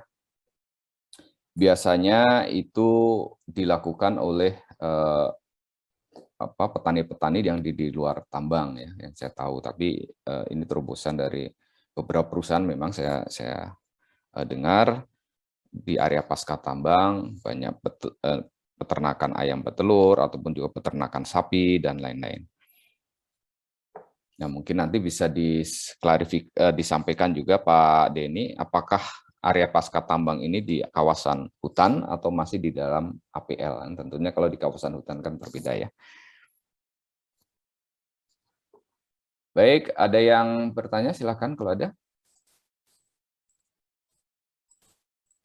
Kalau tidak ada mungkin Pak Ki Agus bisa di-refresh kembali Pak Agus tadi materi, dan juga mungkin sebuah poin yang menggelitik dari saya tadi. Terima kasih Pak Wahyu. Kalau kita membaca kemudian kita mengetahui dari pakar pengembangan manusia, memang antara knowledge, skill, dan attitude itu harusnya tidak beririsan. Jadi tiga komponen yang sama-sama penting. Cuman untuk praktek di lapangan Pak, kita kan juga merefer tadi yang saya sampaikan, ketika di lapangan itu masih saja ada insiden atau ketidakpatuhan terjadi, walaupun dari skill dan knowledge itu sudah dibekali, bahkan sama besarnya proporsionalnya. Setelah kita cek, setelah di proses investigasi berjalan di lapangan itu, walaupun teman-teman sudah cukup matang dari skill dan knowledge, attitude-nya yang kemudian menjadi bermasalah. Jadi memang ada lingkar pengaruh attitude yang kemudian berdampak, walaupun skill dan knowledge-nya sudah terpenuhi. Nah, karena itulah, atas dasar itulah saya tertarik dengan salah satu ahli di bidang pengembangan sumber daya manusia, yang memang irisan tugasnya itu lebih banyak di operasional. Ketika saya membaca referensi yang disampaikan, irisan attitude itu harus menjadi payung untuk memastikan person yang sudah punya kapabilitas, entah itu skill maupun knowledge-nya, tapi ketika attitude-nya itu tidak benar-benar 100% dapat dijalankan, kemudian juga punya dampak atau implikasinya negatif terhadap di lapangan. Jadi atas dasar itulah kemudian kami di lapangan melihat attitude menjadi sangat penting. Kalau misalkan dibilang proporsinya antara 50%, kemudian skill dan knowledge itu 25-25, tidak menjadi tiga komponen yang sama besar nilainya. Nah, setelah kita pandang, kita monitor terkait dengan perilaku, attitude, entah itu waktu kerjanya itu 10 tahun kah, 15 tahun kah, 5 tahun kah, ketika dia punya attitude yang baik, gitu ya, terkait dengan soft skill-nya juga clear, skill dan knowledge-nya itu menjadi pendukung dalam mereka menjalankan tugas. Nah, untuk itulah kemudian saya tampilkan terkait dengan referensi yang kira-kira paling cocok untuk operasional di sumber daya peledakan. Begitu Pak Wahyu. Oke, baik, terima kasih. Tapi memang sebenarnya 3 poin itu irisannya harus sama, Pak. Sehingga disitulah ada segitiga irisan dari 3 lingkaran itu yang harus semuanya dipenuhi. Salah satu tidak dipenuhi ya berarti dia tidak kompeten kalau kita bicara tentang kompetensi. Baik, terima kasih Pak Ki Agus Nirwan. Silakan Pak Rahul Gonzales. Tadi kelihatannya ada resen, silakan. Baik, terima kasih Pak. Sebelumnya izin memperkenalkan diri, nama saya Rahul Gonzales, mahasiswa Teknik Pertambangan dari Universitas Negeri Padang. Saya izin bertanya yang mana pertanyaan saya ditujukan kepada Bapak Heru Tama. Itu tadi kan dijelaskan skill development dan tahapan peledakan di PT IMK. Yang saya tanyakan adalah apa kendala yang biasanya ditemukan oleh seorang drill blast engineer dan bagaimana drill blast engineer dari PT IMK mengatasinya. Sekian Pak. Terima kasih. Terima kasih. Silakan langsung direspon aja Pak Heru. Ya, mohon izin Pak Wahyu, mohon jawab yang ditanyakan oleh Saudara Rahul ya. Dari untuk kendala yang sering ditemui oleh para drill blast engineer, kalau kita lihat secara teknis ya di lapangan, ya memang kalau yang mereka temukan apa yang sudah menjadi planning itu misalnya tidak di lapangan terjadi ketidaksesuaian atau kondisi lapangannya perlu adjustment. Nah, disitulah perlu misalnya gitu, drill blast engineer membuat desain dengan badan spasi 4x5 untuk satu area, misalnya di satu pit A gitu. Ternyata setelah mereka melakukan validasi lapangan, misalnya ada beberapa tools ya untuk mengakses kondisi batuan di lapangan.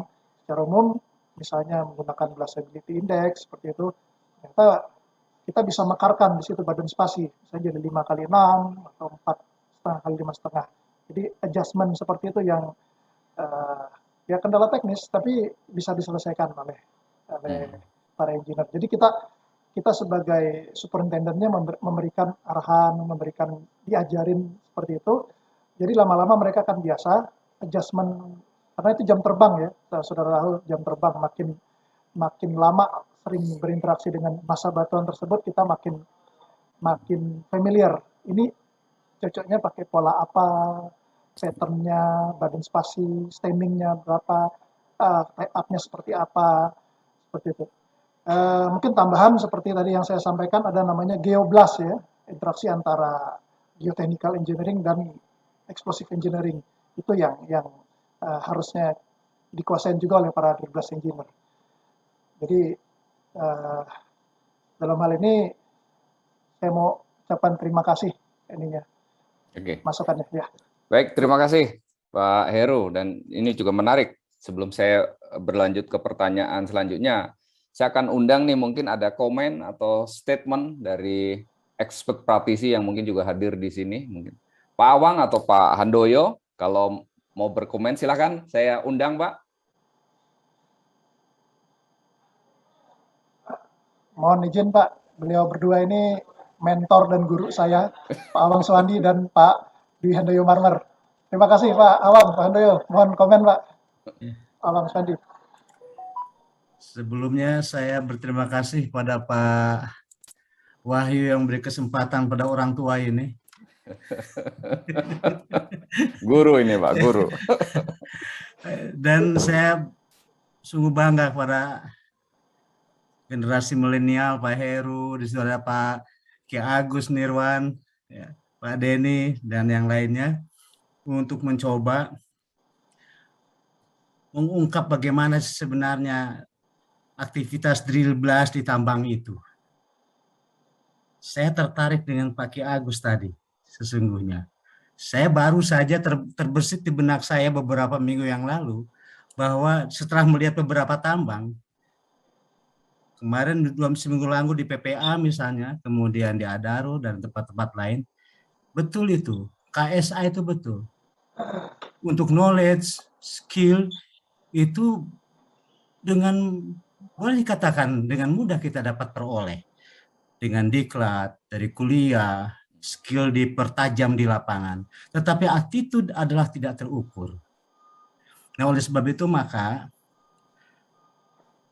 kesuksesan drill and blast khususnya atau pekerjaan yang lain itu terletak pada attitude seseorang. Pada attitude seseorang. Mohon maaf, suara saya bisa didengar? Oh, sangat jelas Pak Awang. Jelas Pak Awang. Jadi sekali lagi, sesungguhnya justru attitude itu yang menentukan keberhasilan. Saya baru saja mendengar dari teman di Brokol, Pak, saya merasa tertekan, maaf, oleh katakanlah kontraktor yang saya sabkan melaksanakan peledakannya kurang sukses karena ada batu keras atau di dasar yang tidak kelihatan atau di bagian yang tidak kelihatan, dan mereka komplain, bukankah peledakan itu untuk menghancurkan batuan? Hal-hal semacam ini tidak boleh terjadi. Yang harus terjadi adalah sinergitas, bekerja sama, memberikan solusi untuk kesuksesan blasting itu. Karena kita berhadapan dengan sesuatu uncertainty yang tidak bisa dilihat di permukaan. Yang kita tahu dengan knowledge, gampang saja membuat burden, spasi dan sebagainya. Tapi apakah kita bisa membaca batuan di dalam lubang, di bawah sana? Kita tidak bisa melihat. Oleh sebab itu maka, terima kasih Pak Awang. Terima kasih. Saya kira itu saja yang bisa saya berikan sementara Pak Wahyu. Iya, siap. Mudah-mudahan bermanfaat buat yang generasi muda ini. Demikian juga Pak Heru, luar biasa. Terima kasih Pak Heru. Betul, biar Pak Denny bisa tetap mengembangkan ayam petelurnya Pak Awang. Oke, ini ada pertanyaan berikutnya ini ke Pak Nirwan juga nih, dari Pak Edi Jamal Tuheteru nih. Pertanyaan dari Pak Edi sudah berapa konsep KSA dilakukan? Bagaimana efektivitasnya dan apakah ada pengaruhnya terhadap produksi? Nah, silakan. Mungkin gambaran realnya. Kalau konsepnya udah dibahas kita tadi itu. Mungkin contoh realnya kayak Pak Andrewan. Baik, terima kasih Pak Edi. Seperti yang saya sampaikan bahwa terkait dengan program penguatan KSA ini sudah kita mulai lakukan itu di awal 2020, gitu ya, dengan membuat beberapa program. Walaupun sebenarnya program-program ini bukan program baru. Kalau knowledge yang tadi Pak Awang katakan, contoh lah, saya ambil contoh yang paling sederhana, knowledge biasanya untuk pengawas itu dibekali, gitu ya. Dia dapat dari training, kemudian dapat dari membaca, dapat dari pekerjaan. Kemudian dalam konsep knowledge yang kami buat, sekarang saatnya pengawas yang kemudian bicara. Jadi dia yang memberikan pemahaman kepada anggotanya, bahkan ke supplier atau ke kontraktornya. Contoh tentang bagaimana melakukan proses loading yang benar. Gitu. Dia udah dapat kompeten dari sisi pemahaman atau knowledge ya. Namun ketika dia diputar, dia yang menyampaikan, setidaknya dia mulai membaca lagi, kemudian dia mulai menulis lagi, dia coba menyampaikan dan coba berdiskusi. Nah, terkait dengan hal yang sederhana.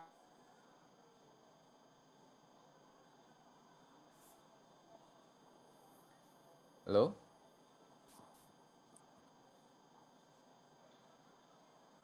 Ya, Pak Nirwan, terputus ya? Mungkin sinyal. Sepertinya terputus, Pak Nirwan. Oke, ya, baik. Baik, sambil menunggu kalau nanti Pak Nirwan. Ilmunya kalah dengan supplier, tentunya menjadi problem.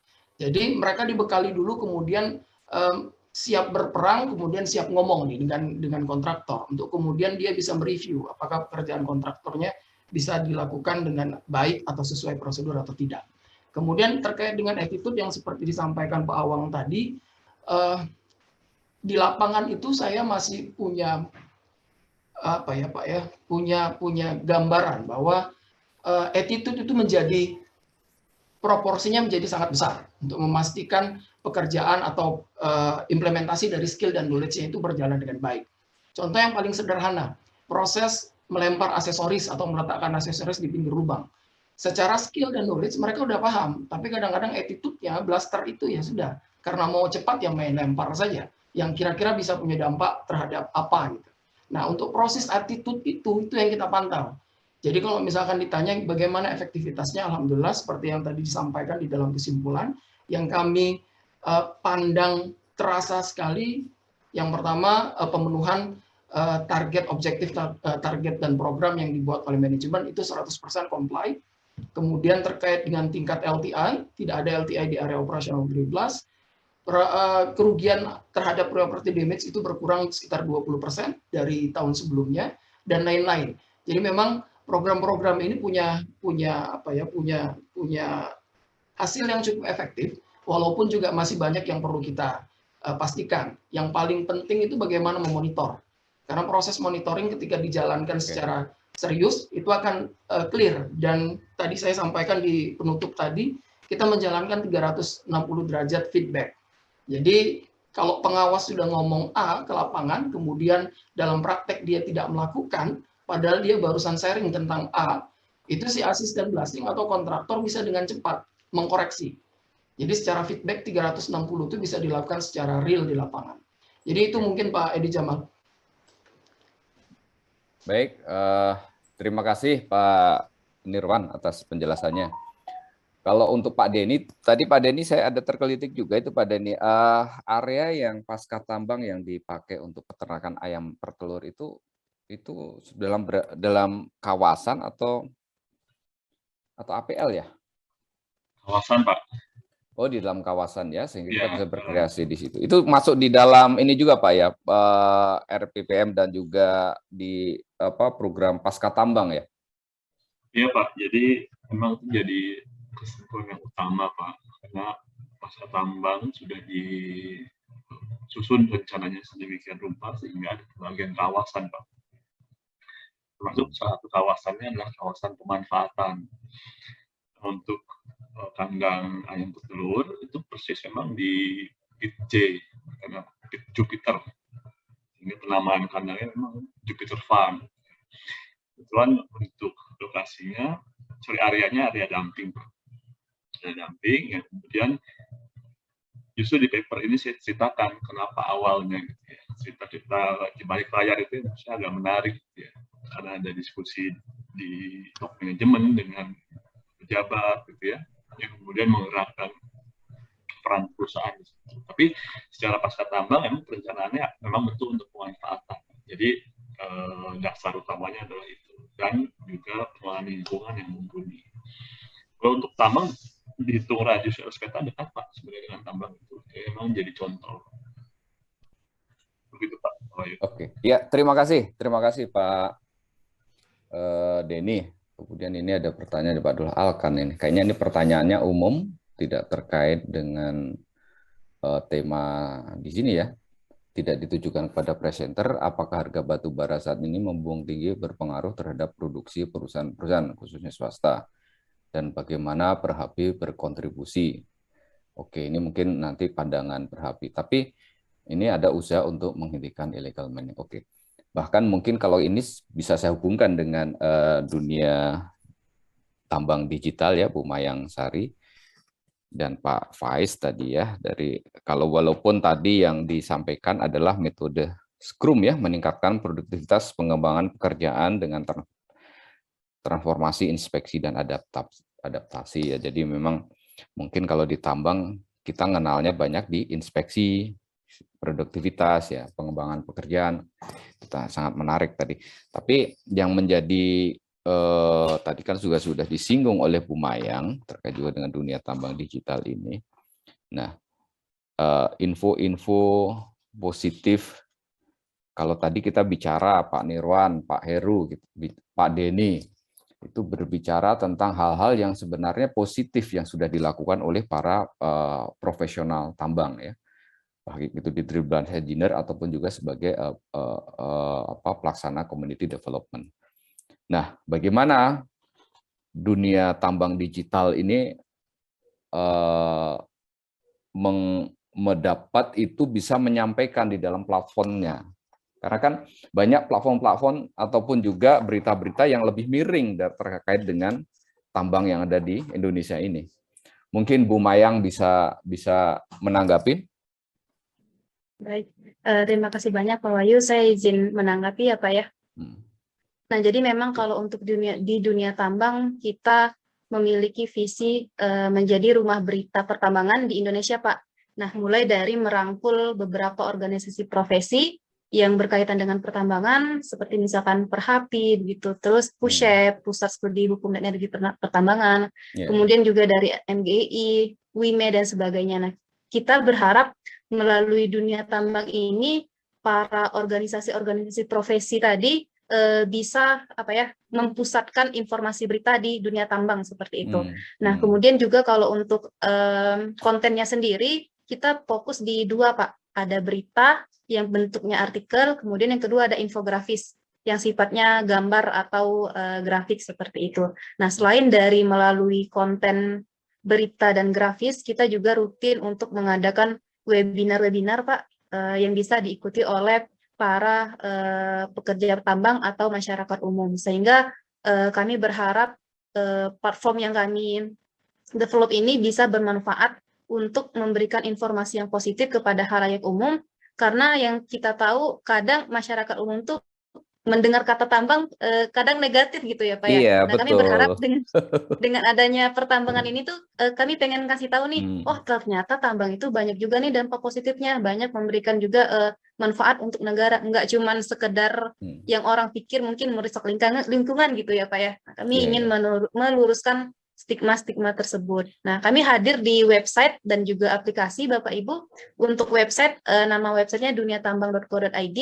Kemudian kalau untuk aplikasi, kita ada di App Store dan Play Store dengan nama Dunia Tambang. Mungkin kalau Bapak Ibu ingin mendapat informasi lebih lanjut, bisa mengunjungi website dan aplikasi kami. Demikian itu Pak Wahyu untuk bisa perorangan itu Bu Mayang ya. Soalnya kalau kita lihat kayak tadi, usaha yang dilakukan oleh Pak Nirwan, terus sesuatu yang mau di-show oleh Pak Heru, Pak Denny. Ini kan sebenarnya ini cukup bagus masuk di dalam platform Ibu kan ya? Ya, betul Pak. Iya.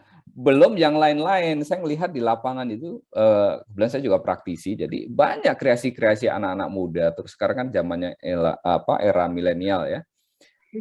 Walaupun kita kayak Pak Awang itu kan sudah kolonial lah, Pak Awang, Pak Handoyo yang saya lihat di sini dan bapak-bapak yang lain mungkin itu sudah kolonial. Tapi kayaknya yang paling cocok itu adalah kolonial dikawinkan dengan milenial, itu nggak tahu tuh namanya apa, komenial.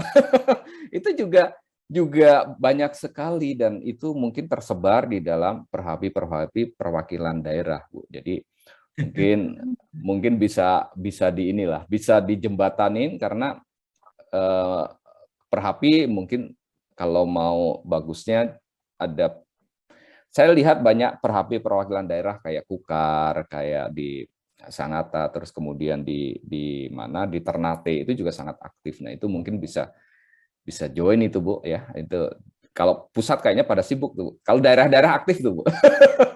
Dan langsung mengaril real. Jadi terima kasih ya. Jadi nanti peserta yang hadir di webinar ini mungkin apa yang disampaikan Bu Mayang tadi ya bisa cek-cek ya. Dan bagi teman-teman di Perhapi perwakilan daerah ini kesempatan kita untuk menyampaikan bahwa tambang itu tidak merusak. Orang itu tidak hidup, semua baju yang kita pakai juga hasil dari tambang. Kacamata yang saya pakai dari hasil tambang. Tapi bagaimana kita menerapkan good mining praktis yang baik. Nah, itu tentunya yang harus kita campaign dan harus kita buktikan. Dan ini kalau bisa didorong sama PT Dunia Tambang Digital. Oke, waktu sudah jam 10.13 ya. Mohon maaf kalau agak panjang karena saya melihatnya yang terbentur waktu kan di Indonesia bagian timur ya, yang akan sholat Jumat mungkin, tapi kayaknya masih bisa sampai akhir. Terima kasih, mohon maaf kalau saya membawakan sebagai moderator ini kurang berkenan. Terima kasih kepada presenter Pak Ki Agus Nirwan, memang sangat semangat ini semenjak saya kenal beliau. Pak Heru Utama, Pak Denny, terima kasih Pak. Ya, praktisi tambang, profesional tambang yang memiliki kemampuan teknis di tambang memang harus berdekatan erat dengan sosok-sosok kayak Pak Denny ini, sehingga kita bisa menjalankan kegiatan tambang dengan baik dan tentunya didukung oleh Bu Mayang dan Pak Faris. Terima kasih. Kita sampaikan penghargaan dan plus kepada beliau-beliau berlima tadi yang telah mempresentasikan. Selanjutnya saya serahkan kembali kepada panitia ataupun juga MC. Silahkan, Bu Christine. Baik. Wassalamualaikum warahmatullahi wabarakatuh. Waalaikumsalam warahmatullahi wabarakatuh. Baik, terima kasih Pak Wahyu sudah memandu acara pada pagi hari ini. Terima kasih juga kepada para Bapak dan Ibu pemakalah yang sudah menyampaikan materi yang sangat menarik, dan sesi diskusi kita juga berlangsung dengan sangat menarik dan interaktif serta seru ya Pak ya, membahas ini semua. Ya, baik. Sebelum saya tutup kegiatan untuk pagi hari ini, kami selaku panitia akan menyampaikan apresiasi kepada para pemakalah dan juga Pak Wahyu Triantoro sebagai moderator, dan keempat pemakalah kita, Pak Ki Agus Nirwan, Pak Heru Utama, Pak Denny Rizky Pratama, serta Bu Mayang Sari dan juga Pak Faris Primayuda telah memaparkan makalah atau materinya dengan sangat baik pada sesi kali ini. Kami akan menyampaikan penghargaan plakat secara virtual kepada para Bapak Ibu moderator dan juga pemakalah. Silakan, mungkin bisa dibantu oleh panitia.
Ya, baik, terima kasih. Mungkin untuk acara pada pagi hari ini sudah selesai. Saya selaku panitia mengucapkan banyak terima kasih kepada Pak Wahyu Triantono dan juga kepada para Bapak Ibu pemakalah atas waktunya dan kesediaannya untuk bisa presentasi. Semoga apa yang disampaikan Bapak Ibu sekalian dapat bermanfaat bagi kita semua. Sebelumnya saya ingin mengingatkan kembali kepada para Bapak Ibu bahwa rangkaian acara kita pada hari ini masih ada lagi nanti sesi siang jam 13 ada webinar ya, dengan judul Risk Analysis for Geotechnical in Open Pit Mine. Jadi silakan Bapak Ibu yang masih ingin mengikuti kegiatan rangkaian Perhapi bisa mengikuti webinar kami pada siang hari ini. Saya Christine Palit selaku panitia yang bertugas mengucapkan permohonan maaf sebesar-besarnya apabila dalam melakukan sesi paralel ini banyak kesalahan, mohon dimaafkan. Saya akhiri. Wassalamualaikum warahmatullahi wabarakatuh. Selamat pagi, salam sejahtera untuk kita semua. Terima kasih Bapak Ibu, Pak Terima Wakil. kasih Bu Christine, Terima kasih Pak Nirwan, Pak Nirwan, Pak Heru, Pak Heru, Pak Denny. Bu Mayang, Pak kasih, Farid. Bapak Ibu. Jamal, terima kasih. Terima kasih Pak Awang. Sama-sama, ya. Ya, ya. Terima kasih banyak Pak. Mohon izin sharing. Ya. Mohon izin briefing. Ini Bang Pak. Heru, sehat Bang Heru.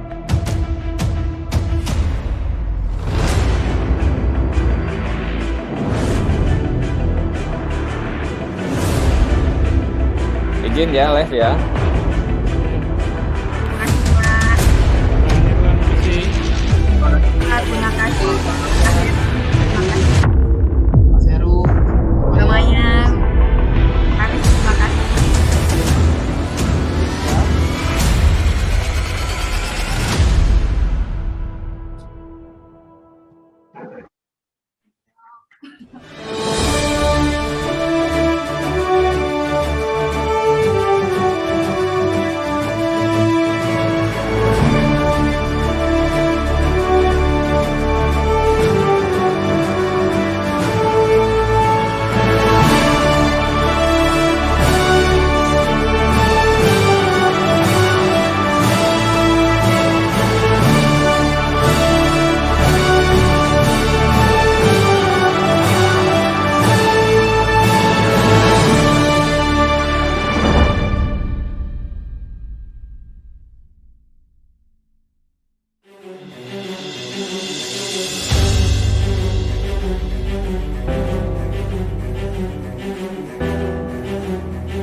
Saatnya menatap masa depan, mengukir sejarah baru, menuju arah yang semakin maju untuk mengharumkan nama Indonesia di mata dunia. Kami persembahkan IMIP. Kerjasama adalah awal membangun kesatuan untuk bergerak menuju visi bersama, berkolaborasi, bersinergi, dengan profesionalisme tinggi, untuk mencapai hasil yang lebih baik di masa depan.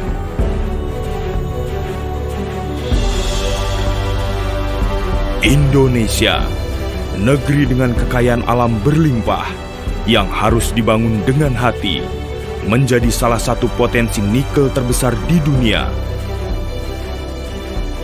Dengan sistem pengolahan biji nikel yang terintegrasi dari hulu hingga hilir, membentuk rantai industri terpanjang di dunia, menjadikan IMIP sebagai salah satu ujung tombak Indonesia di sektor industri mineral tambang. Didukung teknologi canggih dan ramah lingkungan, maka terciptalah produksi baru yang sempurna, yang menghasilkan produk akhir baja nirkarap yang berkualitas internasional, menjadi kebanggaan tersendiri di saat IMIP mampu bersaing di tingkat 10 besar dunia dengan kontribusi yang sangat signifikan. Untuk itu, IMIP membangun kawasan industri terlengkap di Indonesia dengan fasilitas pelabuhan,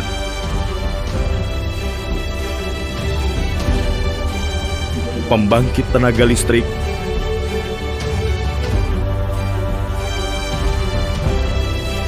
pengolahan air,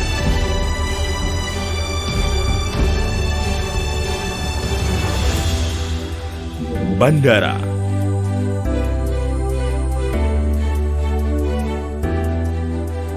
politeknik,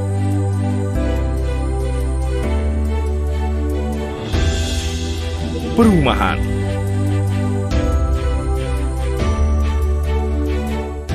serta tempat ibadah.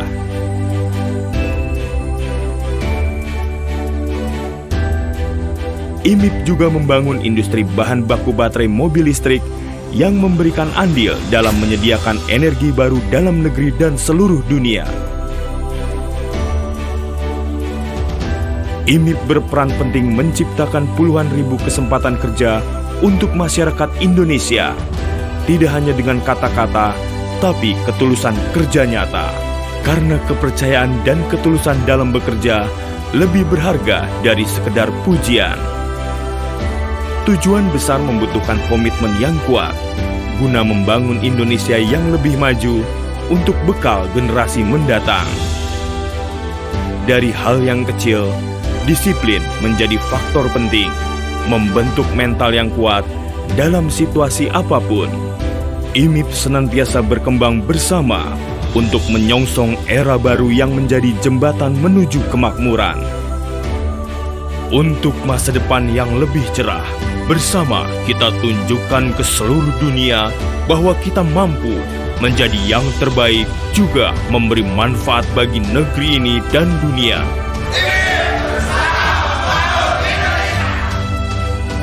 Mulai hari ini, dari Morowali, Indonesia, IMIP bersama membangun Indonesia.